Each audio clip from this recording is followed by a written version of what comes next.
Deltarune Chapter 5 just came out. It was awesome, I really liked it. I hoped you liked it too, because this video will contain spoilers for Chapter 5, including the ending. The name Silverdrake is probably familiar to a lot of the people watching this, but it's been a while since it's been in the theory zeitgeist, and not everyone has encyclopedic knowledge of every single Deltarune dialogue. To understand the importance of Silverdrake, let's start by talking about Dragon Blazers. Dragon Blazers is a video game series that exists in the world of Deltarune. It's likely a turn-based RPG, as Noelle describes the battle system as being like Dragon Blazers in Chapter 2.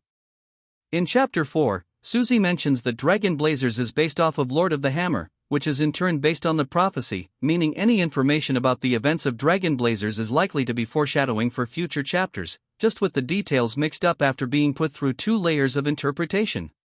Now that we know why it's important, let's go over everything we know happens in Dragon Blazers. The first mention is in Chapter 1 when Noelle visits Rudy in the hospital. Rudy asks if she has beaten Dragon Blazers 3, to which she responds, "No, I'm still at the Ice Palace," and that she's waiting to finish with Rudy. In Chapter 2, Susie mentions Dragon Blazers 2 in a conversation with Birdley after he gives the monologue that he's not actually smart. It's like when your sister gets cursed in Dragon Blazers 2. Even if her stats suck, she's still your party member. In Chapter 4, while Susie and Noelle are in the basement, they talk about Dragon Blazers 2. Noelle says she became afraid of basements after playing the underground levels where the music repeats over and over. Susie then mentions she also played Dragon Blazers 2, and that there was an evil route they both played. Later in 4, after the Jerson fight, Susie asks him what Dragon Blazers character she is, to which he responds the dragon. In Chapter 3, after completing the first board of the sword route, Chris gets the title Blazer, and it becomes Ice Blazer after board 2. Other than these, there is one more very important mention of Dragon Blazers in game. In the Chapter 2 hospital scene, Noelle is seen playing Dragon Blazers 3 with Rudy. In the normal route, she will say Silverdrake. I haven't beaten this boss before, and Rudy will then tell her to use Fireshock. She says the mage left the party, so he recommends using one of her 99 blaze potions. After some convincing, she acquiesces, and then finds out that it reflects fire attacks. In the weird route version of the cutscene, Noelle wants to use Ice Shock, to which Rudy will respond, "Ice on the Ice Palace boss. Don't you want to try Fireshock or something?" That's it for in-game mentions, but there is more in Noelle's blog from the Spamton sweepstakes. You can read the page yourself, but in summary, there is a maze in the Ice Palace that you need a specific party member to guide you through. Infamously, you can get softlocked if you don't bring that character, and the devs say it's the result of the bad guy's evil magic in a guide. However, after hours of being stuck, Noelle somehow managed to clear the maze and find a secret door that's seen nowhere else in the game. She is able to reach this door multiple times when she concentrates, but she's never been able to find a key. Notably, no one has ever found this door but her. Also, there's a song in the Ice Palace called Glacier. During the Chapter 2 era, all of this was the subject of much debate. It was clear the Ice Palace was going to be an important place, and everyone thought crazy weird route shenanigans would happen there. In comes Chapter 3. Board 2 of the Mantle game is clearly meant to be the Ice Palace. You get to the maze and it turns out the White Cloak, who is clearly Noelle, is the one to guide you through it. You even manage to get the ice key needed to open the secret door described in the blog. Yay, we found the Ice Palace, end of story, right? Well, I don't think so. Notably, you don't fight a Silverdrake boss, nor does some of the other foreshadowing happen. The mage doesn't leave the party, and nobody gets cursed. Instead, I think the Ice Palace board in Chapter 3 is foreshadowing for the real thing, which will happen in the very next chapter. The ending of Chapter 5 sets up everything necessary to make the Ice Palace happen, with Noelle getting ready to rejoin the party. This would give Ralse a reason to leave the party, and someone could get cursed. There is even a perfect location for the Ice Palace to happen that we have reason to go to, Noelle's house. Personally, I believe Ice Palace Chapter 6 is a done deal and will almost certainly be at Noelle's house. The location in Hometown isn't super important though, as long as it's the Ice Palace. So, now that we are all up to speed, let's talk about the Silverdrake. While I called it a theory video, it's more of a discussion. I have a list of potential candidates for what the Silverdrake could be, and I'll be rating them in 3 categories. This video is mainly meant to be for fun and to spark discussion, and I'd love to hear about your guys' ideas or anything that I missed. Before we rank the candidates, let's get every possible bit of information we can about the Silverdrake. 1. It's a boss in the Ice Palace. This means that whatever or whoever it is, it's likely to be something with narrative importance, like the rest of Deltarune's bosses. 2. It's a Silverdrake. There are many ways to interpret this, and I'll get into way more detail, but generally, the more silver and drake-like a candidate is, the better. The third is that the Silverdrake reflects fire attacks. That's really all we have to work with here. Well, there is one more thing that could relate to the Silverdrake. The Skies Forever Blue music video opens with the two heroes defeating a skeletal dragon, and it plays the E-Ram being defeated sound effect. This may or may not be the Silverdrake, but it felt important to include. Let's get into the ranking. All candidates will be based on narrative relevance, Silverdrakeness, and ability to reflect fire attacks. None of the candidates on this list perfectly fit all three categories. That's okay though, since the Silverdrake we see in Deltarune is probably going to be pretty different from the Dragon Blazers version considering the two layers of reinterpretation. Candidate 1. The badly traced dragon drawing. In Dessa's room, under her bed, is a badly traced drawing of a dragon. This was likely drawn by Des using the How to Draw Dragons book from the Dreamer House, and it's the first thing I thought of when it comes to what the Silverdrake could be. This is unsurprising, considering it's the only object that is an actual dragon. For reference, a drake is generally defined to be a lesser dragon. Upon further examination though, this candidate gets a lot weaker. While it is a dragon, there's no proof Des drew it using silver colors. Beyond that, it has a fairly low score in narrative relevance. The How to Draw Dragons book is not filled with cool normal dragons, it's filled with explicit, sexy dragons. This is probably why the drawing was hidden under the bed in the first place. It's kind of hard to imagine the serious Chapter 6 Ice Palace boss being like that. The drawing also just doesn't have that deep of a connection to any characters or the story anyway, especially compared to the other candidates. I'll also note that Chris scholarly contemplates why the original How to Draw Dragons book doesn't become an object in Chapter 3. Whether this is good or bad for this theory is up to you. It's also not very good in the reflecting fire attacks category. Paper is known for its tendency to burn. In fact, it's actually pretty hard to come up with a reason for any material to be able to deflect fire attacks. To remedy this, I came up with an argument I'm going to be using a lot for this category. Fire magic is heavily associated with the Dreamer family. Both Asgore and Toriel use it, and this trait passed to Ralsei. In comparison, the Holiday family is most associated with ice and ice magic. So maybe the drawing can deflect fire attacks because Des was in a relationship with Asriel so the fire magic doesn't affect it? It's a pretty weak argument, I know, but I think it works better for other candidates. Overall, unlikely, but not impossible. Candidate 2. Carol Holiday. For this, I'm arguing from the perspective of Carol not being the knight, but don't worry, I'll be talking about the knight at some point too, and you can kind of combine points of both the segments yourself. In terms of narrative relevance, Carol scores very well. Carol is being built up as an antagonist for Chapter 6 specifically, so her being the main boss makes a lot of sense. We need to get the shelter code, after all. Chapter 2 had Queen as a stand-in for Carol that Noelle was able to safely confront, so it makes sense for her to confront the real Carol now. It's pretty easy to imagine a Carol fight. The only problem I can imagine is that Carol might not actually want to fight a bunch of children, similarly to Asgore in 5. For Silverdrakeness, she scored higher than I expected. There are a few ways to take the silver part of Silverdrake, and I think she does well in a couple. Firstly, as it's an Ice Palace boss, the Silverdrake might simply be an ice-type drake. Carol is heavily associated with ice. Secondly, one of the few times silver is actually mentioned in the game is the Silver Watch, Noelle's starting equipment. There is also the Silver Card, which raises money gained. Overall, I think silver is associated with wealth, and by extension the holidays. Their house is also very silvery, I guess. For the Drake portion, I think there is something to be said thematically about Carol. She keeps everything important at home, and is extremely overprotective, like a dragon with its horde. She's also pretty mean, which is kind of dragon-like, I guess. It's pretty easy to imagine the prophecy seeing her traits and describing her as an ice dragon. She does decently in reflecting fire as well. The Dreamer argument works a lot better with an actual member of the Holiday family. She has Ascari under her thumb, as well as the entire town itself. This control could be reflected in her ability to reflect fire. It would also be interesting if the only magic that could harm her is her own daughter's ice shock, or the rebellious Susie's rude buster. Overall, very likely, a top-tier candidate. Candidate 3.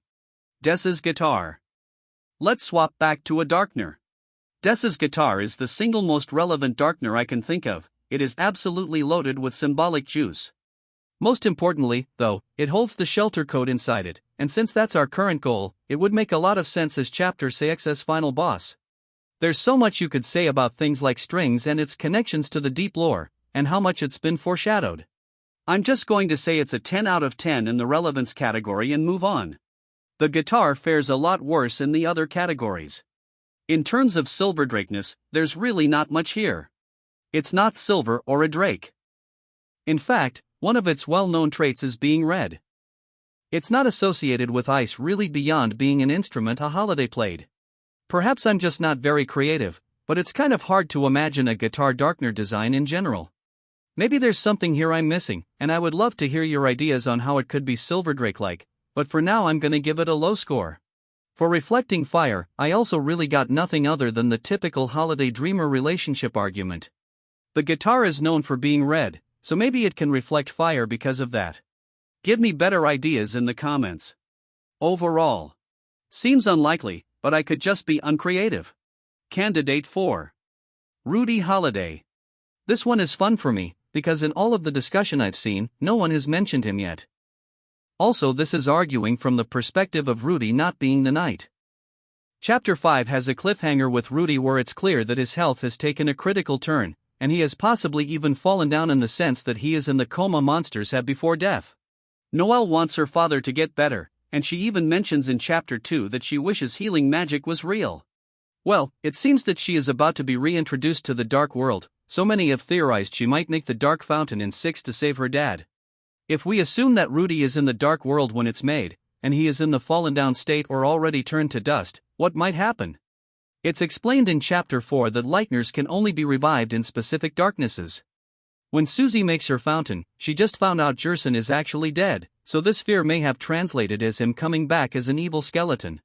Whether the fountain maker is Noelle or Carol or Des as the knight, I don't think any of them would be in the right mental state to make Rudy come back properly, and him turning into a monstrous dragon would make a lot of sense. It would also be ironic if Rudy was the one to do the Silverdrake boss with Noelle if he was to eventually become it.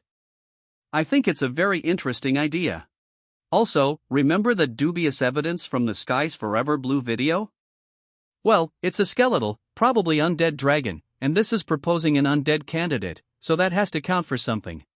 To quickly run through the categories, he has high narrative relevance. He would make a lot of sense to turn into a snowdrake considering the holiday's association with ice, and the fire magic reflection could again be a product with his relationship with the dreamers or part of the fountain maker's hopes of him being super strong. Overall, pretty likely. I like this idea a lot. Candidate 5. The Roaring Knight. In all of the discussion I've seen about the Silverdrake, this one comes up a lot. A knight refight is almost certainly going to happen, especially considering that for players who didn't get the Shadow Crystal it would be the first real fight against the knight. There's good reason to think it could happen in Chapter 6 too, since we just got the final Shadow Crystal, and it's probably going to give us some super strong fate-changing powers. Using that new power against the knight seems obvious considering they are the main prophecy guy. Because of the knight's antlers, it's very likely to be a holiday, so the Ice Palace holiday chapter would be the perfect time to show up. Also, Chris made the fountain in 5, it's the knight's turn to make the last fountain before the shelter. Everything is coming together for this big confrontation. For relevancy, it scores very well. On the surface, the knight doesn't seem very Silverdrake-like at all, but there's some arguments to make. Notably, in one of the 9 times silver is mentioned in the entire game, one of them is during the knight fight. The knight having literally any direct association with silver at all makes it a lot better than most candidates. Again, the knight is likely a holiday, so all holiday silver associations can apply here too. On the Drake side there's less to work with though. You kind of have to rely on prophecy reinterpretation for that. The knight also does pretty well in fire attack reflection. The knight is probably made of black shards or something, which seems materially to be similar to obsidian. Obsidian can take heat pretty well, especially with how the night seems goopy already. Ralsei also does not use fire magic against the night, so perhaps it's because the night would have just reflected it.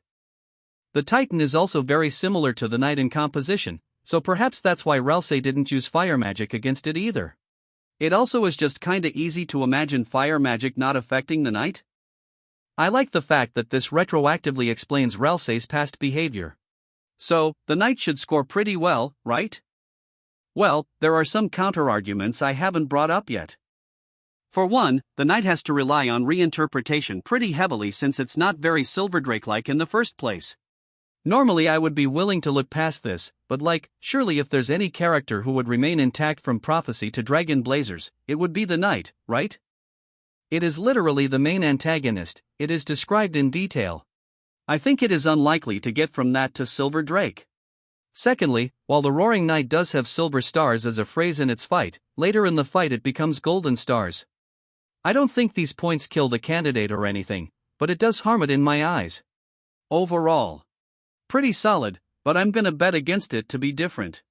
We've gone through quite a few candidates, haven't we? But, somehow I feel like we're missing something. Is there, perhaps, some time the term Drake is used anywhere else in the Undertale/Deltarune series? Candidate 6. Snowy. In Undertale, there is an enemy called Snowdrake. This enemy shows up again in Deltarune as Snowy, one of your classmates. This is another one of the most talked about candidates, for obvious reasons. He is literally the only thing actually called Drake, and even better, he is snow-themed, which is pretty close to silver for our purposes. Aesthetically, he would fit right into the Ice Palace. How could any candidate compare? 10 out of 10, we found our Silverdrake, pack it up guys. Okay, but let's be serious, does anyone actually think this annoying guy has any of the sauce required to be a major boss in Chapter 6 of Deltarune? Why would he even be there? He has no reason to be at Holiday Manor or the hospital. He has no connection to the emotional or thematic or symbolic core of Deltarune. Also, do we really think he is gonna be a guest Lightner before Jockington or Caddy? It's also hard to come up with a reason for why this guy could reflect fire attacks. Childrake wears sunglasses, which kinda reflect fire, I guess.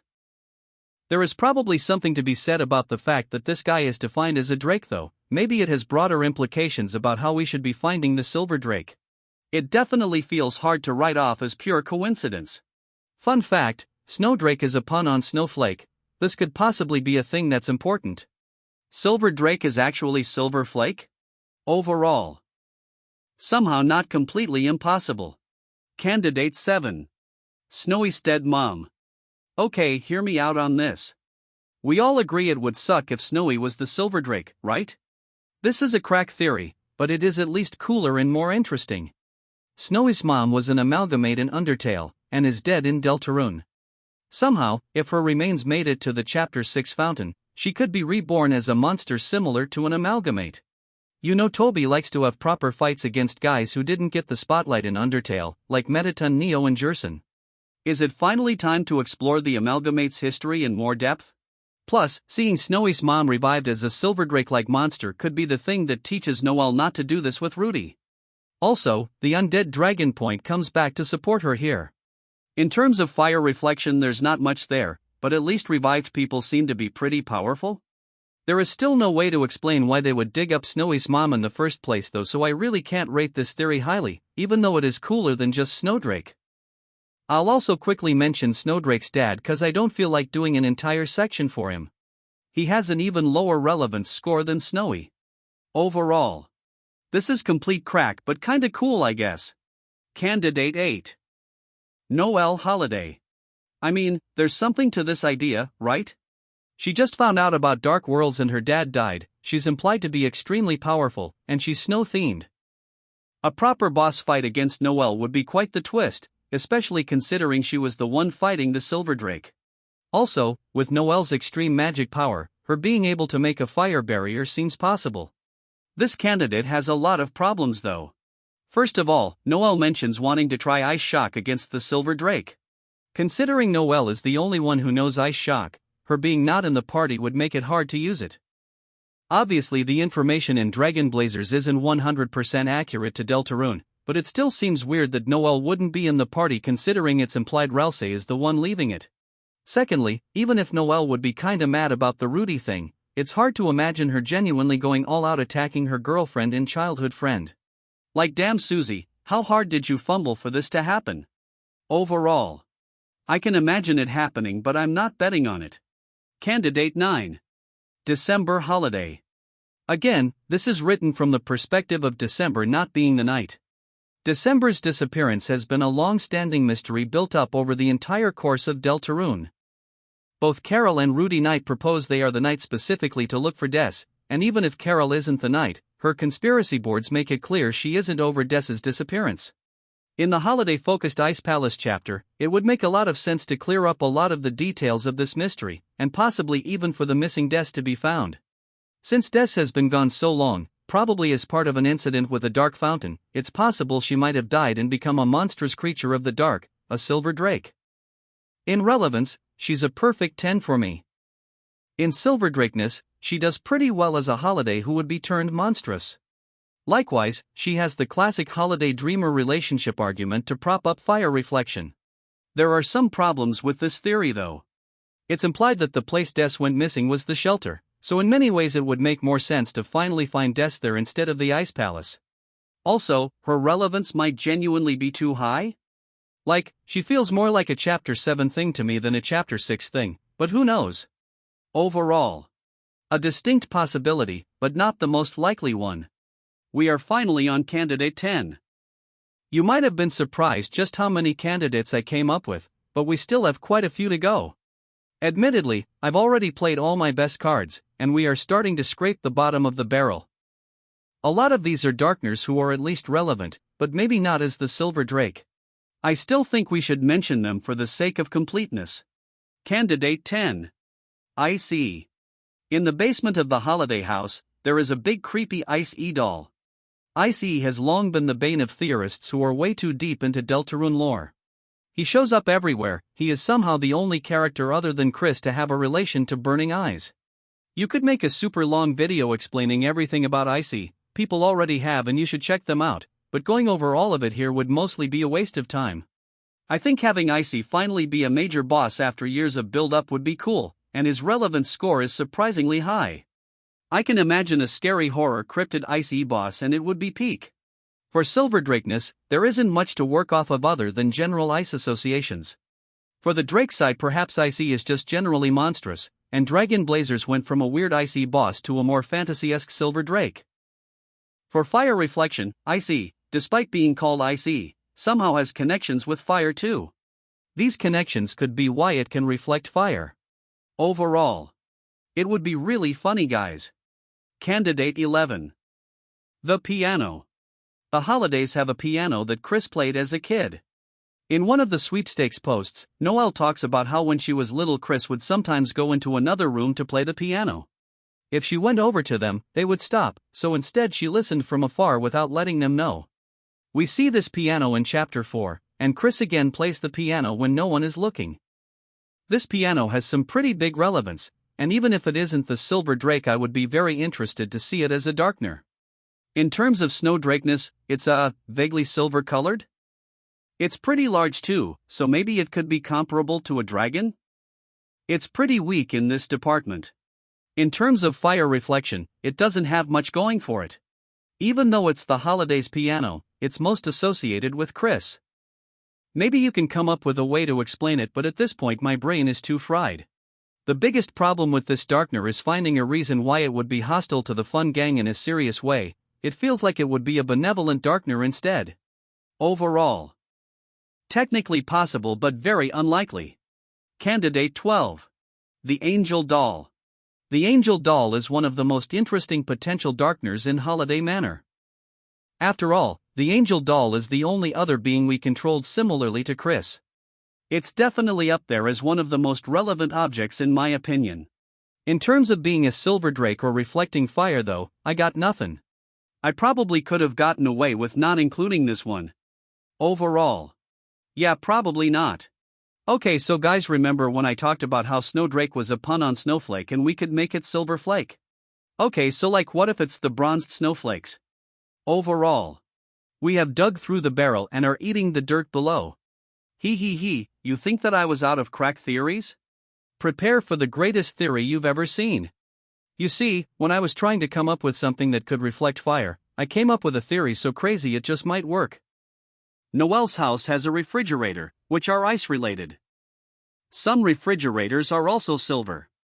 Notably though, fridges are known for warding off heat to keep the things inside cool. This is a perfect reason for why it could reflect fire. But what about the fact that there are 2 fridges, you ask? Well, have you considered there are 2 Silverdrakes? This is a perfect theory with absolutely no problems whatsoever. Overall, a candidate on par with Carol Holiday has been fully realized. Alright, there's just one more candidate left. Will it be an overly long defensive toilet Silverdrake? The trophies in Noelle's room are silver, surely I can do a segment about that? Do all the vents we travel through combine into one super scary dragon? There is silver tinsel all around the house, maybe it's all one super long dragon? Alright, I do have one slightly more serious candidate, but like it's kinda complicated, so I've been avoiding this till the end. Candidate 15. E-Ram. Okay, so the thing about E-Ram is that no one can agree about what its deal is in the first place. The Silverdrake death from Skies Forever Blue does use the E-Ram defeat noises, so I can't not talk about it, but depending on what you personally think E-Ram is, it completely changes how good of a candidate it is. I'll just talk a bit about all the different common E-Ram interpretations. If you assume the mantle is just E-Ram, well then it can't be the Silverdrake, it's in your inventory. If you think E-Ram possesses the mantle and is its own character separate from friend or anything else, then it's a bit more complicated. A proper fight against E-Ram seems likely to happen at some point, so Chapter 6 is possible. E-Ram is associated with fire attacks, which could be good for a reason why it can repel fire, but it doesn't have much to do with being a Silverdrake. Also, you find E-Ram in the shelter, not the Ice Palace, so I feel like a fight in Holiday Manor is unlikely. Overall, I doubt E-Ram as a new character would be the Snowdrake. I have similar feelings about Friend Ram. Friend is similarly tied to the shelter specifically and doesn't have much to do with being silver or a drake. The only version of E-Ram that works well as the Silverdrake is Des E-Ram, specifically with Des as the knight. This isn't that different from a normal Des Knight Silverdrake theory, it just adds a little bit of tenuous evidence to it in the form of the Skies Forever Blue video. This is really all I have to say for E-Ram. I don't have a final ranking, but I hope this was still interesting. That's all the candidates. I came up with most of these myself, so I probably missed some obvious candidates or some crucial evidence. That's alright though, because I want to hear what you guys have to say. This was a video meant to spark discussion rather than prop up one specific theory, so feel free to comment your own thoughts. If I had to pick a favorite of these candidates, I think the Rudy idea is very interesting while having a good chance of actually happening. Thanks for watching, goodbye.